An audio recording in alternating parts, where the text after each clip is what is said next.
جو زبان سے الفاظ پڑھ رہے ہو تو پتہ ہوگا کہ کیا کر رہے ہو. عجیب بات ہے. قرآن پاک کے بارے میں ہمارا عقیدہ اور ایمان ہے صحیح ہے، اللہ کا کلام ہے. قرآن پاک کا متکلم کون ہے؟ اللہ پاک. اللہ پاک کس سے باتیں کرتا ہے؟ ہم سے. اللہ پاک ہم سے باتیں کر رہا ہے یا اللہ، اور ہم سمجھنے کی ضرورت محسوس نہیں کر رہے. کمال نہیں ہوئی؟ غضب نہیں ہے یہ سمجھ کر کہ اللہ مجھ سے باتیں کر رہا ہے اور میں سمجھنے کی کوشش نہیں، ضرورت ہی محسوس نہیں کر رہا. میرا اللہ مجھے کیا کہہ رہا ہے پتہ ہوگا نہیں. اور قرآن پاک کیا کہتا ہے؟ حتیٰ تعلموا ما تقولون. زبان سے قرآن پاک کے الفاظ جو ادا کر رہے ہو نا، تمہارے علم میں ہونا چاہیے کہ کیا کہہ رہا ہوں. فہم قرآن. قرآن پاک کہتا ہے سوچ کے مجھے سمجھ کے پڑھو یار، مجھے پڑھو، صحیح پڑھو، یاد بھی کرو اور سمجھ کے پڑھو. حتیٰ تعلموا ما تقولون کا سادہ ترجمہ کیا ہے؟ قرآن کہتا ہے مجھے پڑھو جب تو سمجھ کے پڑھو میں کیا کہہ رہا ہوں. اور عجیب بات ہے، میں نے عرض کیا کہ ہم قرآن پاک کو اللہ کا کلام سمجھ کے پڑھتے ہیں، اپنے لیے سمجھ کے پڑھتے ہیں.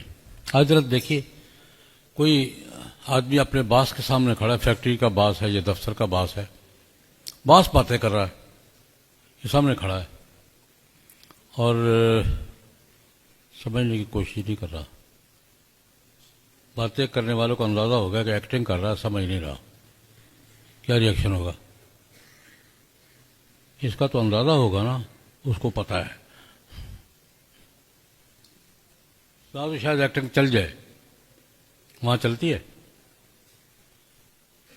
اس سے اگلی بات تو ہمیں اپنی حالت پہ غور کرنا چاہیے. ہم کیا کیا کر رہے ہیں؟ اللہ کا کلام سنتے ہیں، اللہ کا کلام پڑھتے ہیں، سمجھتے نہیں ہیں، سمجھنے کی کوشش نہیں کرتے، نہیں سمجھنے کی ضرورت محسوس نہیں کرتے. غضب کی بات یہ ہے. اگلی بات، قرآن پاک میں کلام کون کرتا ہے؟ اللہ پاک. کس سے کرتا ہے؟ ہم سے. نماز میں کون کلام کرتا ہے؟ ہم. کس سے کرتے ہیں؟ اللہ سے. یہ سمجھتے ہیں میں کیا کہہ رہا ہوں؟ یہ دنیا کا عجیب ترین ڈائلاگ ہے یار. اللہ سے باتیں کر رہا ہوں، اللہ کی باتیں کر رہا ہوں، نہ اس کی سمجھتا ہوں نہ اپنی سمجھتا ہوں. دنیا میں کہیں ایسا کلام سنا ہے؟ کلام کر رہے ہیں، یہ کہہ کہ کلام کر رہے ہیں کہ اللہ سے باتیں کر رہے ہیں. المصلی یناجی ربہ. نمازی اللہ سے باتیں نہیں کرتا، سرگوشیاں کرتا ہے، راز و ریاض کرتا ہے. المصلی یناجی ربہ، راز و ریاض کی باتیں کرتا ہے. اور یہ بھی پتہ نہیں وہ کیا کہہ رہا ہے اور یہ بھی پتہ نہیں میں کیا کہہ رہا ہوں. ایک آدمی باتیں کر رہا ہے اور اپنے آپ کو پتہ نہیں میں کیا باتیں کہہ رہا ہوں، تو ہم اسے کیا کہتے ہیں؟ میں نہیں کہوں گا. ایک آدمی گفتگو کر رہا ہے، ہمیں اندازہ ہوگا کہ اس کو پتہ نہیں میں کیا کہہ رہا ہوں، ہم کیا کہتے ہیں؟ کوئی کرتا ہے ایسے؟ ہم روزانہ کرتے ہیں، وضو کر کے کرتے ہیں، مسجد جا کر کرتے ہیں، ہاتھ باندھ کر کرتے ہیں. اس کی باتیں بھی دہراتے چلے جاتے ہیں، اپنی باتیں بھی کرتے چلے جاتے ہیں. نہ اس کی بات سمجھ میں آتی ہے، پتہ ہوتا ہے وہ کیا کہہ رہا ہے، نہ اپنی بات میں کیا کہہ رہا ہوں. وہ مانگ رہا ہوں، کوئی دے رہا ہوں، کوئی اگلی بات، کوئی کچھ کیا کر رہا ہوں وہ پتہ نہیں. بہت باتیں کرتا جا رہا ہوں، اور باتیں کرتا جا رہا ہوں اور سمجھ نہیں رہا تو مجھے اپنے بارے میں خود فیصلہ کر لینا چاہیے. اس لیے میں یہ بات عرض کروں گا. قرآن پاک کا چوتھا تقاضا میں نے کیا عرض کیا ہے؟ سمجھ کے پڑھو یار. اور اس بات پہ بات سمیٹوں گا. آج کے دور میں سب سے بڑا مسئلہ ہمارا یہی ہے. آج ہمیں شکایت ہے اپنی نئی نسل سے، جناب بے راہ رو ہو گئی ہے، گمراہی پھیلتی جا رہی ہے شکایت کہ نہیں؟ اب سوال یہ ہے کہ ہم نے ہدایت دی کب تھی جو گمراہی کی شکایت کر رہے ہیں؟ ہم نے اپنی نئی نسل کو قرآن پاک اور سنت کی تعلیم دی ہے؟ اس پر ایک کہاوت عرض کروں گا. کتاب تنبیہ الغافلین میں شیخ ابو اللیث یسکندی تاشقند کے اس علاقے کے بزرگ تھے، غریب الطبع بزرگ تھے. ان کا واقعہ پڑھا میں نے. ایک بزرگ آئے، کہنے لگا حضرت میرے بیٹے نے آج مجھے مارا ہے. بیٹے نے انا للہ، کیا یہ وہ وقت آ گیا جب اولاد ماں باپ کو مارے گی؟ اس نے جی وقت کا مجھے پتا نہیں، مجھے مارا ہے آج. وقت آیا ہی نہیں، مجھے نہیں پتا، مجھے میرے بیٹے نے آج مجھے مارا ہے. شکایت دیکھ رہا ہے حضرت شیخ علی یسکندی کے پاس. اچھا یہ بتاؤ بچے کو کیا پڑھا ہے؟ یہ پڑھا بڑھا تو کچھ نہیں. کیا ہے؟ ذمہ دار ہوں، جاٹ ہوں، ذمہ داری کام میں اپنے ساتھ شریک کیا ہے. پتہ ہے کھیتی کیسے کرتے ہیں، فصل کیسے کاٹتے ہیں، واڈی کیسے کرتے ہیں. جو فصل کے کام سے سکھائے میرے ساتھ ذمہ داری کرتا ہے. ہمیں کچھ تعلیم والی نہیں، کوئی نہیں. ہمیں خدا کا شکر ادا کرو، صرف ڈنڈا ہی مارا، تمہارا سر نہیں پھاڑ دیا. تم نے انسانوں سے متعارف کب کرایا ہے جو تیرے ساتھ انسانوں والا سلوک کرے؟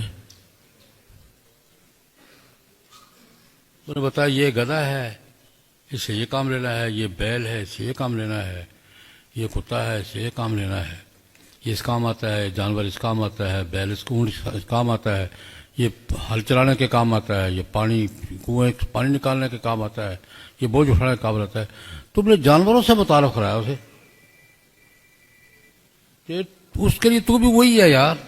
یہ شیخ علی یسکندی بات کر رہے ہیں. گدھے نے بات نہیں مانی، اس کے بعد سر پہ ڈنڈا مار دیا، تو نے نہیں مانی، تیرے سر پہ ڈنڈا مار دیا. تو نے انسانوں سے تعارف کروایا ہو، بزرگوں سے، اپنے آپ سے. باپ یہ ہوتا ہے، ماں یہ ہوتی ہے، بزرگ یہ ہوتا ہے، خدا رسول، یہ پتہ اس کو پتہ ہو کہ میں نے کس سے کیا معاملہ کرنا ہے. میں یہ عرض کروں، آج میں یہ بات ہر مجلس پہ کوشش کرتا ہوں کہنے کی، نئی نسل سے ہم یہ شکایت تو کر رہے ہیں کہ یہ بے راہ رو ہو رہی ہے. سوال یہ ہے کہ ہم نے راہ پہ لگایا کب تھا جو شکایت کر رہے ہیں؟ ہم تعلیم دے رہے ہیں ان کو، نئی نسل کو تعلیم دے رہے ہیں. تو جو کہا ہے ہماری، اس سے کیا شکایت کر رہے ہیں؟ اگر نوجوان نسل دین پہ، اخلاقیات پہ اور اپنے ثقافت پہ قائم نہیں ہے تو اس کا قصور کیا ہے؟ اس لیے میں بات سمیٹ رہا ہوں، کبھی بات نہیں کرتا. میں یہ عرض کروں گا، قرآن پاک کہتا ہے کہ مجھے سمجھ کے پڑھو. اور آج کی ہماری سب سے بڑی ضرورت ہے، میں یہ بات عرض کیا کرتا ہوں، آج بھی عرض کروں گا، ہماری نئی نسل، بچہ ہو یا بچی، لڑکا ہو یا لڑکی، کالج اور یونیورسٹی کے طلباء کو 2 کام آپ کر دیں، ان کے ہمیشہ ہدایت پہ رہنے کی گارنٹی میں دیتا ہوں. اپنے بچے کا قرآن پاک کے ساتھ فہم کا تعلق قائم کر دیں. عقیدت تو ہے، ایمان بھی ہے، محبت بھی ہے، سمجھتا بھی ہے. فہم کا تعلق اس درجے میں کہ پڑھنے والا پڑھتے پڑھتے سمجھ رہا ہو کہ اس آیت میں مجھے کیا کہا گیا ہے. میں بہت جلالین لمبی تفسیر کی بات نہیں کرتا. قرآن پاک پڑھتے ہوئے پڑھنے والا یہ سمجھ رہا ہو کہ اس آیت میں مجھے کچھ کہا گیا، کیا کہا گیا ہے.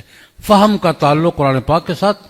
اور جناب نبی کریم صلی اللہ علیہ وسلم کی سیرت طیبہ کی کوئی متوسط سی کتاب اہتمام سے پڑھا دو، اس کو حضور کی سیرت طیبہ کا، سنت مبارکہ کا علم ہو.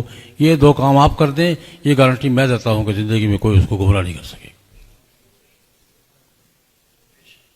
برتن میں تو ڈالوں کچھ نہیں، اور کوئی ڈال جائے تو پھر شکایتیں کروں، وہ برتن میں جی گند پڑا تھا جی. میں نے کیا ڈالا ہے؟ خالی برتن میں تو ہر آدمی ہر چیز، ہر جانور منہ ڈالے گا یار. تو میں نے